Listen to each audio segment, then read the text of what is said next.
Bueno, en primer lugar, la crisis ética. Falla el timón. ¿Y qué quiere decir que hay una crisis ética? Bueno, podemos leerla muy sencillamente. Tenemos el récord de corrupción de, de cualquier otra época histórica, digamos. Nunca hubo tantos actos de corrupción en las cumbres del poder al mismo tiempo, digamos. Los 4 últimos presidentes del Perú, presos o prófugos, etc. Pero no es en el Perú, no es que sea América Latina la que tiene la exclusividad. Los 2 últimos presidentes de Corea del Sur, uno de los países más avanzados del planeta, destituidos antes de terminar su mandato por manifestaciones populares en gran escala. Una de ellas la hija del fundador de Corea del Sur, ¿no? La última presidenta, y presas. Y la lista puede seguir, pueden buscar en países no desarrollados y pueden buscar en países desarrollados. Y van a encontrar una. Entonces la corrupción significa pérdida total de timón ético, porque es buscar exclusivamente el beneficio individual, caiga quien caiga, no importa las consecuencias, etc. Entonces está eliminada todo tipo de ética de eso. Pero además los tremendas crisis de éticas profesionales, digamos. Por ejemplo, para mencionar una, la de los laboratorios, que en los últimos tiempos produjeron una serie de productos que saben que son lesivos totalmente para la salud y que como tuvieron la patente de corso, digamos, de la FDA en alguno de los tantos errores que puede cometer, los aprovecharon a fondo. Por ejemplo, el que inventó la cura contra la artritis, unas pildoritas que aliviaban la artritis que padecen millones y millones de personas. Y en cuanto lo puso en el mercado, tuvo la autorización, y en cuanto lo puso en el mercado, una parte de los consumidores empezaron a sufrir ataques cardíacos y a morirse. Y el laboratorio sabía perfectamente que elevaba totalmente los niveles de peligro arterial, digamos.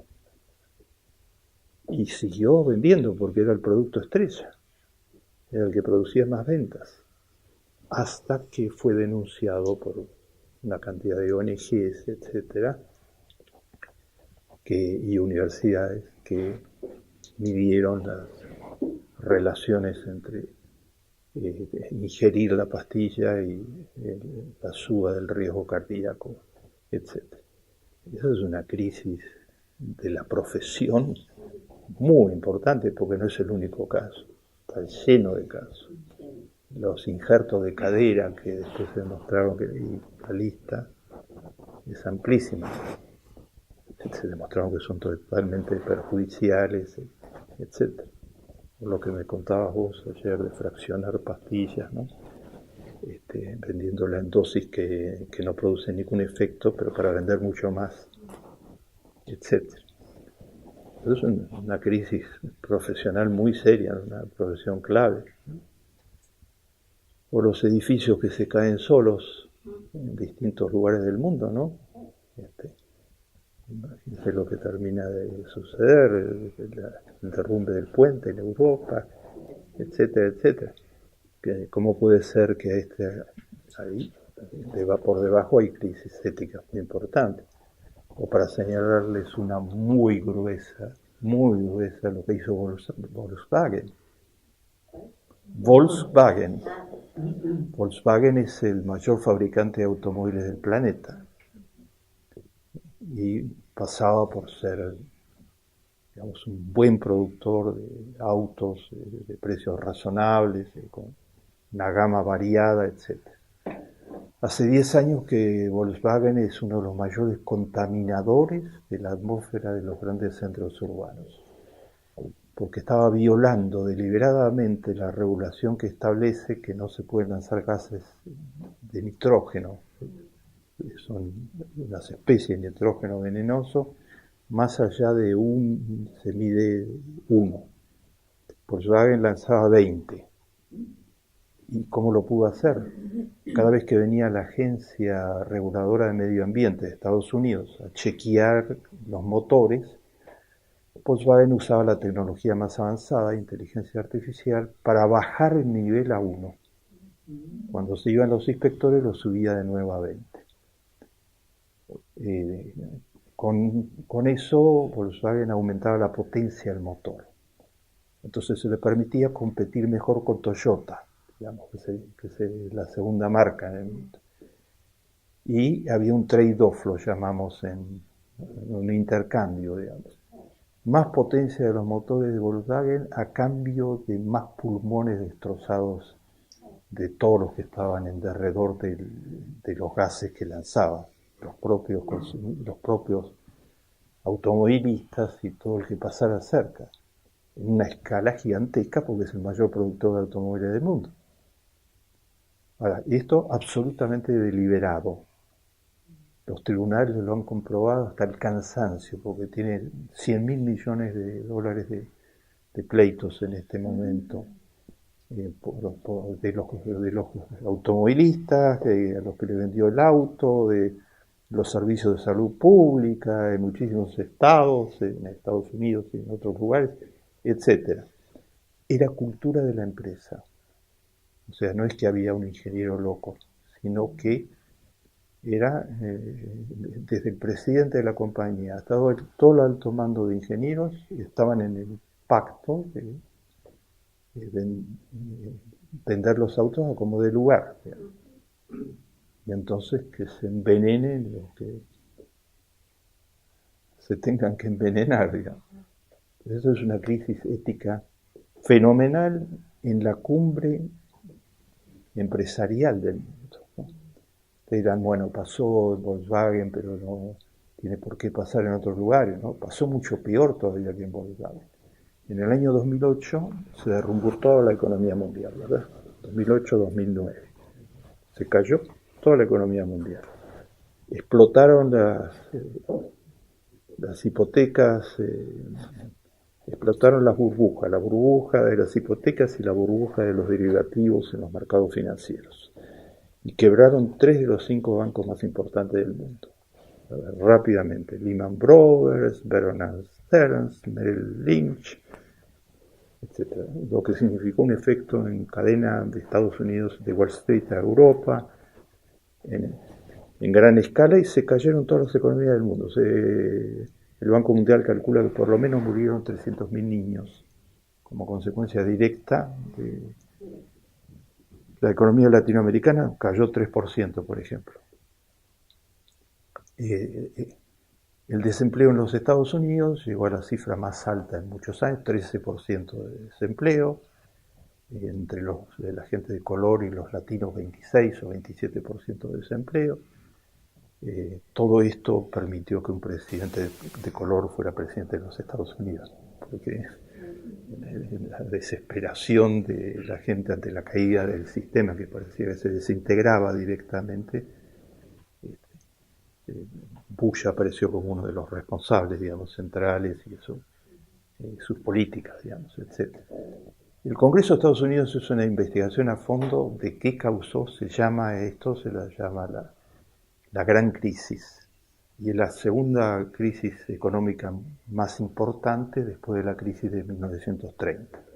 Nunca hubo tanto impacto sobre tantos países al mismo tiempo y de tanta magnitud. Entonces el Congreso de Estados Unidos abrió una investigación en gran escala de quiénes fueron los culpables de la crisis.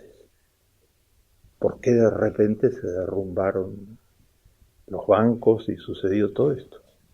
Y la conclusión final de la investigación dice, hay 3 culpables principales. 1, la falta de ética de buena parte del liderazgo financiero. 2, la estupidez. Y 3, la soberbia, ¿no? Y va explicando la falta de ética. Bueno, cuando llamaron a declarar al Congreso al presidente de Lehman Brothers, uno de los mayores operadores del mundo financiero, tenía 165 años de existencia. Y entonces el presidente de la comisión que lo interrogó del Congreso que sigue siendo diputado, muy prestigioso, actualmente le dijo: usted, señor, ganó en los últimos 5 años $500 millones, personalmente. Usted es egresado del mejor Master in Business Administration del mundo, de Harvard. Hizo quebrar un banco de 165 años de existencia. ¿Cómo se vinculan todas estas cosas? Nosotros hemos estudiado cómo se vinculan. Y se vinculan. Como usted egresó de Harvard, tenía un dominio total de los instrumentos de tecnología financiera. A usted lo único que le importaba es que el banco produjera utilidades de corto plazo, porque su paquete de remuneraciones estaba ligado a las utilidades de corto plazo del banco.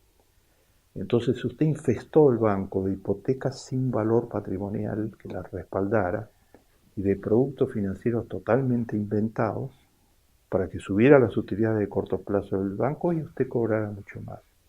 No importa qué pasara en el camino.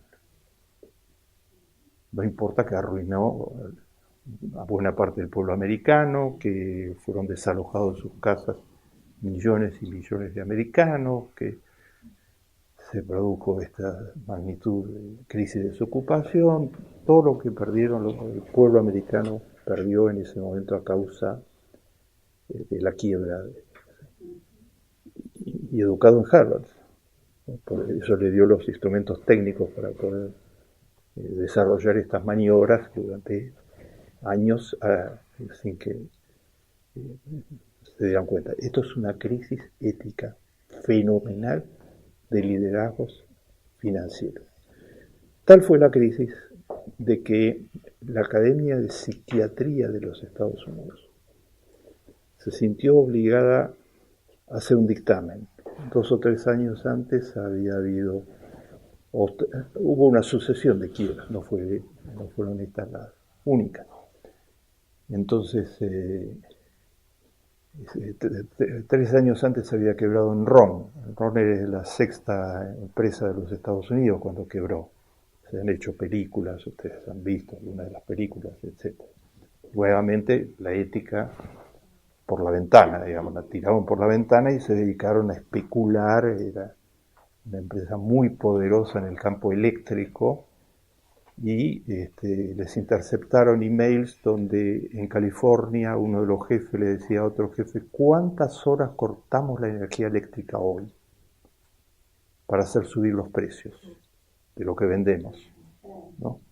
Entonces cortaron los ascensores, los hospitales, los semáforos en las carreteras y murió una cantidad de gente cada vez que cortaban.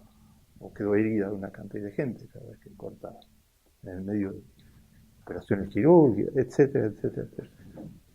Entonces cuando el juez que interrogó a uno de los ingenieros que trabajó en California le pidió su defensa, entonces él dijo: no tengo ninguna defensa, está claro los emails, la evidencia es abrumadora, la única defensa que tengo es que era la cultura de la empresa. Nos entrenaban para actuar de ese modo. Entonces no era yo solo, nos habían entrenado a todos, y el que no practicaba la cultura de la empresa lo echaban. Entonces, etc. Entonces vean la crisis ética en alto nivel. La Academia de Psiquiatras de los Estados Unidos dijo que hay una falla central en la educación. Y resumiéndoles, dijo: Estados Unidos está en condiciones de producir muy altos IQ, coeficientes de inteligencia, pero está muy mal posicionado en producir buena gente. Vino un profesor muy importante, Amitai Etzioni, de escuelas de business, escribió un llamamiento en el New York Times, en el Washington Post, diciendo al Congreso que llamen a declarar a los decanos de los MBAs para ver cómo están formando a los supergerentes, digamos, a los que manejan los grandes complejos empresariales. Y los MBAs acusaron el impacto. La sociedad americana tiene una capacidad de autocrítica y de revitalización muy grande. Harvard a la cabeza. echó a los que manejaban el MBA y puso a un profesor de ética como director del MBA, para que recambiara totalmente el MBA. Se hicieron una encuesta del Aspen Institute, que es una institución muy afamada de investigación de cómo se forman los gerentes, y detectó de que se le preguntó a una muestra grande de egresados de MBAs. ¿Ustedes ven cosas de ética en algún momento de los 2 años que se necesitan para tener el título más codiciado de los Estados Unidos, el MBA? ¿Ustedes ven cosas de ética? Lo único que vimos, le contestaron, es que cada vez que aparece un conflicto ético, que hay que decidir en algo que significa un conflicto ético, nos dicen qué tipo de abogado deberíamos consultar.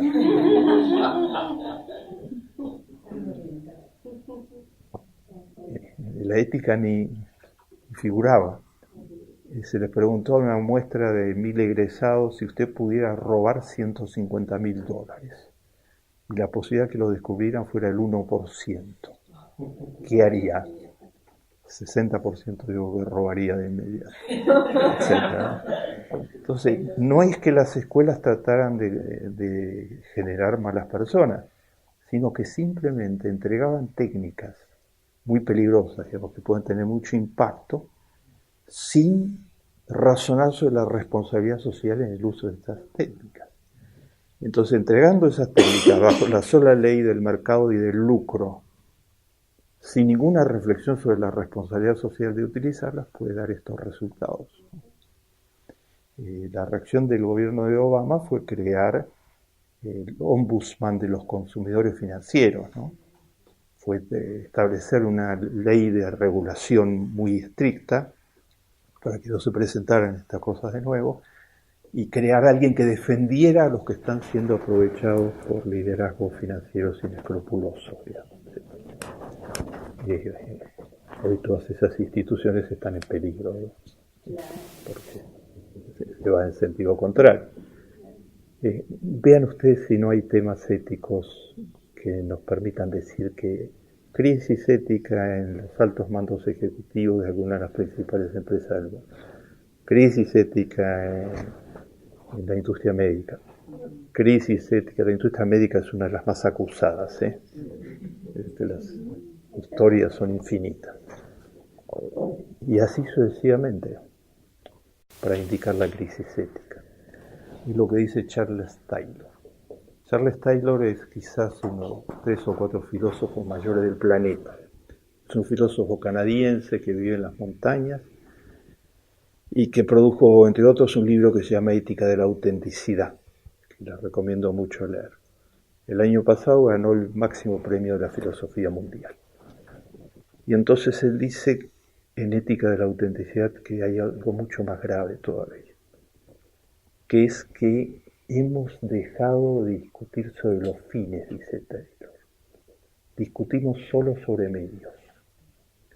Si nuestra civilización está empeñada en una discusión sobre las tecnologías, a fondo nos llevan gran parte del tiempo de la discusión sobre las tecnologías, sobre los consumos, como tener más consumos y más lujuriosos y más, etcétera, etcétera, sobre cosas que son importantes, pero que son instrumentos en definitiva, no son el fin último de la vida. Y ha virtualmente semi-abandonado la discusión sobre para qué estamos en el mundo, qué sentido tiene la vida, qué sentido tiene el universo, la gran discusión sobre los fines. Entonces, ese es el peligro mayor según Taylor. Una discusión exclusivamente fijada en los medios va a producir una pobreza ética espantosa. Cuando se discuten algunas de las nuevas innovaciones tecnológicas, son muy pocos los cálculos de cuáles son los costos éticos. Los cálculos están centrados en el costo-beneficio, en lo que va a aportar de nuevo al progreso tecnológico mismo, etc. Tomar por los toros, o las consecuencias éticas que pueden tener algunas de las innovaciones, no sucede con ninguna frecuencia. Sucede, yo voy a mencionar ejemplos, pero no sucede con ninguna frecuencia. Entonces hay un vacío de discusiones. Una de las figuras más patéticas de ese vacío, según mi amigo de muchos años, el Premio Nobel de Economía Amartya Sen, que es probablemente uno de los pocos economistas del más alto rango mundial que ha tratado de hacer una economía humanista, es hindú. Entonces él dice: estoy cansado de leer y leer de que todos los seres humanos actuamos como homos económicos. Entonces, la base del neoliberalismo es suponer que todos los seres humanos son homos económicos. Entonces van a reaccionar en términos de incentivos económicos, dentro de anteojeras económicas, y cualquier interferencia de eso es violar la libertad de mercado. Ustedes saben de eso porque pueden leer todos los días Argentina inferencias en ese sentido. Esas teorías están muy en boga en nuestro país y en otros países. Entonces, dejemos actuar a los homos económicos y su egoísmo privado conducirá al bienestar público. Es más o menos la teoría completa.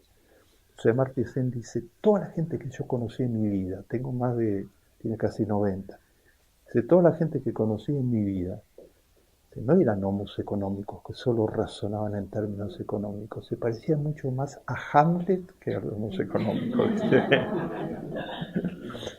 Estaban llenos de dudas, de conflictos de conciencia. Es una simplificación in extremo para poder edificar todo este edificio económico que dice que el mercado solo resolverá todo. O sea, si confiamos en los homos económicos que forman el mercado, resolverá todo. Un pensador americano muy distinguido que se llama Lester Turow, que escribió varios libros bien importantes, decano de una escuela MBA, decía: si dejamos todo en manos del mercado, entonces la mano invisible de Adam Smith. Adam Smith es el que inventó, digamos, el liberalismo, pero Adam Smith era muchísimo más inteligente y más amplio que sus discípulos. Digamos, los economistas argentinos que se dicen neoliberales no tienen casi nada que ver con el maestro que inventó la cosa. Él quería que hubiera competencia perfecta, que hubiera una competencia real en los mercados, y además decía que los valores éticos son fundamentales para que los mercados funcionen, ¿no?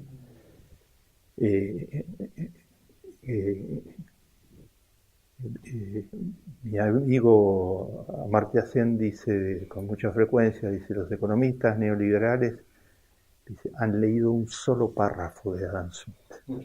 Él tiene un tratado que se llama Tratado de los Valores Morales, que tiene 600 páginas. Entonces leyeron solo el párrafo del carnicero, donde dice que un carnicero va a tratar de obtener su beneficio personal, y no les dio leer el conjunto del tratado, porque si no se hubieran encontrado con que los valores éticos son muy fundamentales en la economía, y estaba Lester Turow, que les estaba mencionando. Lester Turow le agregó a esos: si dejamos obrar al mercado sin ningún tipo de regulaciones, digamos que es el desideratum para una visión neoliberal completa. En esto no hay ninguna inferencia política, estoy describiendo con puros datos.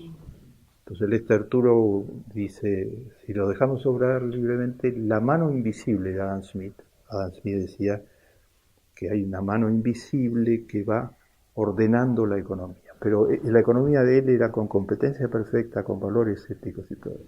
La mano invisible se transforma en la mano del carterista, dice Lester Turow.